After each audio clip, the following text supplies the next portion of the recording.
Hello friends, जज्बा IAS में आपका स्वागत है। मैथ्स में हमारा नंबर सिस्टम का टॉपिक चल रहा। नंबर सिस्टम यानी कि संख्या पद्धति। पार्ट 5 तक हमने क्वेश्चंस को सॉल्व कर लिया है। पार्ट 6 के माध्यम से यह टॉपिक्स भी हमारा कवर होगा और पार्ट 6 में हम पूरा नंबर सिस्टम कवर करेंगे। चलिए क्लास स्टार्ट करते हैं। क्वेश्चन है, एक संख्या 3 अंकों से बनी है जिनमें मध्य वाला अंक 0 है और उनका योग 4 है। यदि प्रथम और अंतिम अंक विनिमय यानी इंटरचेंज करने पर बनी संख्या स्वयं उसी से 198 अधिक है तो प्रथम व अंतिम अंक के बीच का अंतर क्या होगा। देखो यहां पर उसने एक फंसाने वाली डायरेक्शन दी है कि 0 है और उनका योग 4 होगा। अगर आपकी प्रैक्टिस दमदार नहीं है, आप सीसेट में प्रैक्टिस नहीं कर रहे, इस क्वेश्चन में आप यहीं फंस गए। ये होती है हमारी प्रैक्टिस की थोड़ी सी पावर। अगर हमने प्रैक्टिस की हुई है तो हम क्या करेंगे, सीधा सा एक शॉर्ट ट्रिक यूज करेंगे जिससे हम क्वेश्चंस को सॉल्व कर लेंगे। अगर क्वेश्चंस की दिशा में चले और हमने कहीं ना कहीं प्रैक्टिस नहीं की तो हम गलतियां भी करेंगे और आंसर को लॉन्ग डायरेक्शन में ले जाएंगे जिससे हमारा टाइम वेस्ट होगा। तो ज्यादा से ज्यादा प्रैक्टिस कीजिए। टाइम हमारे पास में हम 2 महीने का बचा हुआ है सीसेट के लिए। मेहनत कीजिए। मैं आपके साथ मेहनत कर रहा हूं, जज्बा आईएएस आपके साथ मेहनत कर रहा है, तो आप भी मेहनत कीजिए। चलिए स्टार्ट करते हैं। उसने कहा एक संख्या 3 अंकों से बनी है। तो पहले तो जो संख्या 3 अंकों से बनी है उसमें कुछ इकाई होगा, दहाई होगा और सैकड़ा होगा। माना इकाई का अंक, इकाई का अंक, इकाई का अंक जो है वह होगा हमारा z और दहाई का जो अंक होगा वह होगा हमारा y और जो सैकड़े का होगा वह होगा x। ठीक है, ये तो हमने 3 अंकों की कुछ क्या है संख्याओं को मान लिया है कि इकाई के स्थान पर यह है, दहाई के अंक पर यह रहेगा और सैकड़े पर x रहेगा। आगे उसने कहा है कि दहाई जो होगा यानी बीच का जो अंक होगा वह होगा 0 और 0 का क्या है, यहां पर प्लस में और माइनस में कोई महत्व नहीं है, तो इसको हम क्या करेंगे, छोड़ेंगे। फिर इसने कहा है कि जिनमें मध्य वाला अंक 0 है यदि प्रथम और अंतिम विनिमय इंटरचेंज करने पर। पहले तो हम संख्या देख लेते हैं इसको। अगर हम इसको संख्या के फॉर्म में लिखें तो क्या लिख सकते हैं, 100x और प्लस 10y और z, यही लिखेंगे ना। क्यों लिखेंगे, सैकड़े के स्थान पर क्या होता है, 100 होता है, दहाई के स्थान पर क्या होता है, 10 होता है और इकाई के स्थान पर 1 होता है। इकाई क्या था, यहां z माना था, दहाई क्या माना हमने, y माना और सैकड़ा क्या माना था, x माना था। समझ गए, कोई डाउट्स नहीं होना चाहिए। आगे क्वेश्चन कह रहा है कि यदि प्रथम और अंतिम अंक विनिमय इंटरचेंज करने पर। देखिए अंतिम और प्रथम का करना है तो हम इंटरचेंज करने पर, इंटरचेंज कर रहे हैं तो क्या हो जाएगा, जब इंटरचेंज करेंगे यह सैकड़े में हो जाएगा और वह इकाई में हो जाएगा। हो गया। अब इसको अंतर के बेस पर, तो यही क्या होगा, 10x है तो 10x होगा, 100x, सॉरी 100x है, 10x नहीं है, 100x और यहां पर माइनस में क्या होगा, z होगा और अंतर क्या था इसका 198। समझ में आया, नहीं आया बिल्कुल मना करो, क्योंकि उसने कहा है कि इंटरचेंज। सर इसमें बाई क्यों नहीं लिया, बाई उसने पहले बोल दिया कि यह क्या है, मध्य वाला अंक 0 है, तो 0 का कोई यहां पर बयान नहीं किया गया तो हमने उसको छोड़ा। उसने क्या कहा है कि अंतिम अंक और प्रथम अंक इंटरचेंज करने पर, तो इंटरचेंज किया हमने तो इकाई का सैकड़े में तब्दील हो जाएगा और जो सैकड़े में है वह इकाई में तब्दील हो जाएगा। आगे उसने कहा है कि उसका जो अंतर है उसी संख्या का, संख्या क्या थी 10x प्लस z, यही थी, तो उसका अंतर 198। अब करते हैं सॉल्व। अब तो सॉल्व हो जाएगा ना, सॉल्व करने के लिए क्या होगा, यहां पर 100z है, यहां पर हमारा माइनस का 1z है, तो कितना बचेगा यहां पर 19z, और यहां पर प्लस का हमारे पास कितना दिया हुआ है x है, और यहां माइनस का 100x है, तो हमारे पास माइनस का 99x प्राप्त होगा। और यहां पर 198 को हम सेम कंडीशन लिख देते हैं। क्या इसमें से कुछ कॉमन आ रहा है? यस, यहां से हम 9 कॉमन लेंगे तो हमारे पास क्या होगा, यहां पर 11z माइनस 11x, और यहां पर 198 जो है उसको सेम लिख देते हैं। क्वेश्चंस को यहां पर सॉल्व करते हैं। ठीक है, अब यहां पर जो 9 था हमारा कॉमन में, 9 से हम डिवाइड करेंगे 198 को, तो यहां से कर लेते हैं 11z माइनस 11x। समझ गए बात को? यहां पर ये 9 है और यहां पर 198 है। आपका कोई डाउट ना रहे इसलिए यहां पर लिख दिया। इसको हम यहां से कट करेंगे तो कितना, 9 दूनी 18 यानी 2 टाइम गया, और फिर 9 दूनी 18 यानी 22। तो यहां पर 11z माइनस 11x बराबर जो हमें प्राप्त हुआ वह है हमारा 22। अब क्या इसमें से 11 कॉमन ले सकते हैं? ले सकते हैं। तो क्या है, z माइनस x बराबर 22, तो 11 से 11 दूनी 22, तो z माइनस x बराबर हमें 2 प्राप्त हुआ। अब उसने क्वेश्चंस ने क्या पूछा था कि अधिक है तो प्रथम व अंतिम अंक के बीच का अंतर। देखिए, प्रथम अंक और अंतिम अंक के बीच का जो अंतर है वह हमारा 2 आ गया। प्रथम अंक हमारा क्या माना था, यहां पर z माना था, और अंतिम अंक हमने क्या माना था बच्चों, x माना था। इकाई का अंक हमारा प्रथम होता है, सैकड़े का अंक हमारा यहां पर x होगा। समझ में आ गया? तो हमारा z माइनस x यानी अंतर निकल आया 2, यही हमारा आंसर है, और यह ऑप्शन बी सही है। अगर किसी का कोई डाउट्स रहता है तो कमेंट कीजिएगा। फिलहाल कोई डाउट्स रहना नहीं चाहिए। डाउट्स लायक हमने कुछ भी ऐसा नहीं छोड़ा कि आपका डाउट्स रहे। चलिए आगे क्वेश्चंस की ओर बढ़ते हैं। मेहनत कीजिए, आप सीसेट में मेहनत कीजिए, प्रैक्टिस कीजिए। जितना ज्यादा प्रैक्टिस करेंगे उतना ज्यादा सीसेट आपका बेस्ट होगा। समझ में आ गया? कमेंट जरूर कीजिएगा अगर नहीं समझ में आया, और समझ आ गया तो भी कमेंट करो कि सर अच्छे से क्वेश्चन समझ में आ गया।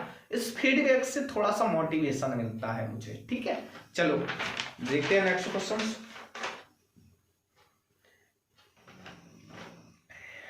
एक 2 अंकीय संख्या को उत्क्रमित किया गया। उन 2 संख्याओं में से बड़ी संख्या को छोटी संख्या से विभाजित किया गया, वृहत्तम संभव शेषफल क्या होगा? देखो, पहले तो हम मान लेते हैं कुछ अभीष्ट संख्या माननी होंगी। जब तक हम अभीष्ट संख्या नहीं मानेंगे तब तक हमें पता कैसा होगा कि 2 संख्याएं कौन सी हैं। तो हम मानते हैं अभीष्ट संख्याएं, अभीष्ट संख्याएं, अभीष्ट जो संख्याएं होंगी वह हमने मानी 94 और 49। ठीक है, 94 49 हमने अभीष्ट संख्याएं मान ली। अब हम क्या करेंगे, जो इनका शेषफल होगा 49 से विभाजित, 49 से 94 को, यहां 94 को विभाजित करने पर 45 शेषफल होगा, शेष बचेगा। ठीक है, 49 से विभाजित करेंगे तो हमारे पास क्या 45 शेषफल बचेगा, और यह हमारा बड़ा शेषफल होगा, संभावित बड़ा शेषफल, संभावित बड़ा शेषफल 45 होगा। इससे बड़ा शेषफल संभावित नहीं कर सकते। अभिष्ट संख्या हमने 94 और 49 की क्यों मानी? क्योंकि क्वेश्चंस ने कहा हुआ है कि 1-2 अंकीय संख्याओं को उत्क्रमित किया गया। उन 2 संख्याओं में से बड़ी संख्या को छोटी संख्या से विभाजित किया गया। ब्रह्मतम संभव शेषफल क्या होगा? हमने इसलिए 94-49 माना क्योंकि हमें थोड़ा सा ऑप्शन पर भी नजर रखनी होती है। अगर हमारा यहां 94-49 से नहीं शेषफल निकलता तो हम कुछ और संख्या मानते। ये सारी चीजें आपकी, मैंने कहा ना, प्रैक्टिस कहीं ना कहीं। अगर आप प्रैक्टिस नहीं करते हैं, कुछ क्वेश्चंस ऐसे हैं जो सारे क्वेश्चंस हमें डेफिनेशन बेस्ड सॉल्व हो जाते, कुछ क्वेश्चंस ऐसे होते हैं जिसका हमें लॉजिकली सॉल्व करना होता है, जिसको हमें याद करके रखना होता है कि भाई कितना अभीष्ट संख्या मान लें जिससे हमारा सॉल्यूशन ठीक तरीके से आ जाए। तो प्रैक्टिस कीजिए भाई, जरूर प्रैक्टिस कीजिए। आप लोग प्रैक्टिस नहीं करेंगे, सीसेट बहुत परेशान करेगा आपको। बहुत से एस्पिरेंट हैं जिनका सिलेक्शन प्री में रोकने वाला एक ही है, वो है सीसेट। बहुत से एस्पिरेंट हैं जिनकी तैयारी बहुत धमाकेदार होती है, बहुत जबरदस्त तरीके से। मेंस तो वो यूं लिख देंगे, यूं मेंस लिख देंगे, पर सबसे बड़ी दिक्कत उनकी होती है कहां पर? सीसेट में।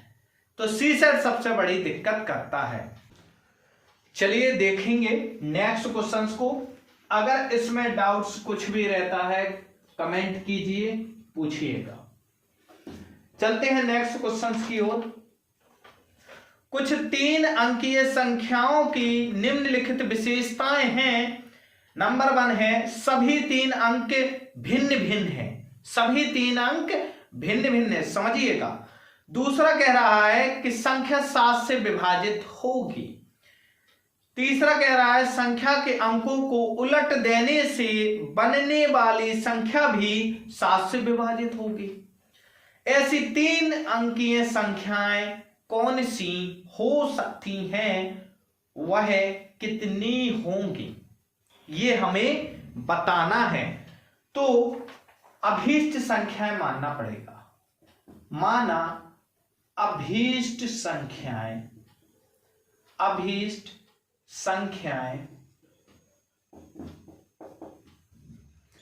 ऐसे क्वेश्चंस को सॉल्व करने के लिए हमें बहुत प्रैक्टिस की जरूरत पड़ती है। क्वेश्चंस ने कहा सभी 3 अंक की संख्या होंगी जो कि भिन्न भिन्न होंगी। वह कौन सी होंगी? 168, 861, 168, 861, 269 और 952, 259 और 952।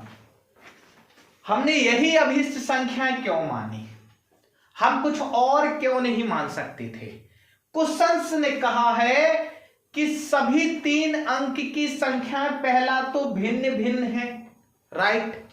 दूसरा कहा है उसने संख्या 7 से विभाजित होती है। किसी में भी आप 7 से डिवाइड करेंगे विभाजित होगी। अगली बात उसने कही है कि संख्या के अंकों को उलट देने से बनने वाली संख्या भी 7 से विभाजित हो जाए। अगर हम यहां पर 816 भी कर दें तो कुछ हो, या इसको पलट दें तो भी वह 7 से विभाजित हो। अब उसने कहा था कि वह संख्याएं ऐसी कितनी हैं, तो यह कितनी है? 4 है। ऐसे क्वेश्चंस हमें प्रैक्टिस बेस ही आएंगे। आप इसमें कितना भी कुछ भी करते रहना, कितना खिचड़पाव कर लेना, क्या इस क्वेश्चंस को आप विथआउट सॉल्यूशन और विथआउट प्रैक्टिस के वहां एग्जाम हॉल में सॉल्व कर सकते हैं? नहीं कर सकते। अगर आपने ये क्वेश्चंस देखा ही नहीं, आपने प्रैक्टिस की ही नहीं, तो आप वहां एग्जाम हॉल में इसका आंसर नहीं दे सकते। कंफ्यूज रहोगे कि करना क्या है। 7 से विभाजित हो वह कैसी संख्याएं होंगी, और फिर उलट पलट कर दिया जाए तो कैसी होंगी। फिर क्या करेंगे? जय ऊपर वाले का नाम लेकर के लगाएंगे तुक्का ABCD, ये मत कीजिए। ABCD तुक्का वहां पर काम नहीं करते, एक आध के कर जाते हैं तो वो निकल जाते, वहां जाकर के फिर उनका मेरिट बेस नहीं हो पाता। इसलिए दमदार तैयारी कीजिए, अपने हौसलों पर तैयारी कीजिए और मेहनत कीजिए। समझ गए बात को? चलिए लास्ट क्वेश्चंस की ओर बढ़ते हैं। इस क्लास का लास्ट क्वेश्चन होगा और संख्या पद्धति नंबर सिस्टम के टॉपिक का भी लास्ट क्वेश्चन रहेगा। ठीक है, देखते हैं। 99 तथा 1000 के बीच ऐसी कितनी संख्याएं हैं जिनमें अंक 8 इकाई स्थान पर है? कितने से? 99 से 1000। समझ गए बात को? 99 से 1000 के बीच ऐसी कितनी संख्याएं हैं जिनमें अंक 8 इकाई के स्थान पर आए? अब 99 से स्टार्ट करना है और इकाई के स्थान पर 8 आना है। इकाई का स्थान आप जानते हैं कि कौन सा होगा? प्रथम वाला। दहाई का कौन सा होता है? द्वितीय वाला। और सैकड़े के स्थान पर तृतीय वाला। तो यहां पर क्या कंडीशन लगेगी? यहां पर 99 से कहा तो यहां पर हमें सैकड़ों में चलना पड़ेगा। तो इकाई के स्थान पर क्या हम स्टार्टिंग करें 99 से, कौन सी संख्या होगी? तो हम देखते हैं 108। 108 समझ आ गया। इकाई के स्थान पर हमारा 8 है, इकाई ये है, दहाई ये है, सैकड़ा ये है। इकाई के स्थान पर हमें 8 मिल गया और 99 से 1000 के बीच में भी आ रहा। 108 हो गया। फिर इसके बाद हमारा 118 भी होगा, 128 भी होगा, 138 भी होगा, 148 भी होगा, 158 भी होगा, है ना। और कुछ ऐसे ऐसे करते करते 998 भी होगा। समझ गए बात को? 998 भी होगा। अब इसको निकालने के लिए उन्होंने कहा है कि ऐसी, क्या पूछा है कि इकाई के स्थान पर हो जिनमें यह कितनी ऐसी बीच कितनी संख्याएं होंगी। अभी कितने मिल रहे हैं? 1 2 3 4 5 ऐसे तो गिनते रहेंगे, तो गिन लिया हमने। अब हम इसमें से एक फैक्ट निकालते हैं।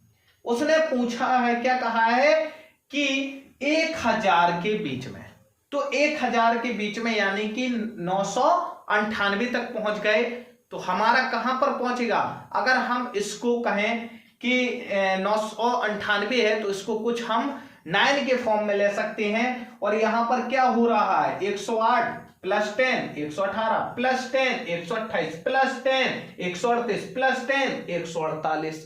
तो 10 का यहां पर हो रहा है, तो क्या हम इसको 10 लिख सकते हैं? लिख दिया, क्योंकि 10/10 संख्याएं हमें मिल रही जिसके स्थान पर हमें इकाई के स्थान पर 8 मिल रहा। मल्टीप्लाई 9 कर सकती हैं। 9 क्यों कर सकते हैं? क्योंकि उसने कहा है कि 99 से स्टार्ट। समझ रहे बात को? 99 से स्टार्ट किया, लास्ट डिजिट यहां से लिया और हमें 999 के पहले तक देखनी है, तो 998 पर हम रुक गए। तो 99 से स्टार्ट हुई, इसलिए हमने यहां पर 10 × 9 किया, तो हमें कितना प्राप्त हुआ? 90। अब आप या तो पूरा लिख करके, चाहे जितनी भी है आप लिखिए, आराम से लिखते रहिएगा फ्री टाइम में, है ना। आपको 90 ही संख्याएं मिलेंगी। इसकी ट्रिक क्या है वो समझ लीजिए। ये 10/10 प्लस करने पर आ रहा था, तो 10 का मल्टीप्लाई किया, और यहां पर 99 से स्टार्ट किया, तो हमने उसका 9 मल्टीप्लाई कर दिया, तो हमें टोटल संख्याएं प्राप्त हुई कितनी? 90। समझ आ गया? अगर नहीं आया तो डाउट्स है तो पूछ लीजिएगा। आप पूछते नहीं है, मुझे लगता क्लास ही नहीं कर रहे आप। क्लास कीजिए, मेहनत कीजिए, लगे रहिए। जज्बा आईएएस आपके साथ खड़ा है। मेहनत कीजिए, जितना हो सके लगा दीजिए, झोंक दीजिए, अपने आप को निकालिए यूपीएससी। इसी प्रकार से रीजनिंग की क्लास डेली आपको 2 क्लास मिलेगी। मैथ्स क्लास मिलेगी, रीजनिंग क्लास रहेगी। मैथ्स की क्लास का टाइम रहेगा आपका सुबह 9 बजे और रीजनिंग की क्लास का टाइम रहेगा दोपहर 1 बजे। डेली आपको प्रॉपर इसी फिक्स टाइम में क्लास मिलती रहेगी। आप वेट नहीं करना पड़ेगा, आपको डायरेक्ट क्लास मिलेगी। आप 1 बजे जाएंगे रीजनिंग क्लास आपको अपडेट मिलेगा, 9 बजे सुबह जाएंगे मैथ्स की क्लास का अपडेट मिलेगा। चलिए मिलते हैं नेक्स्ट क्लास में मैथ्स के साथ और रीजनिंग के साथ, आपको 1 बजे मिलेंगे। जय हिंद, जय भारत।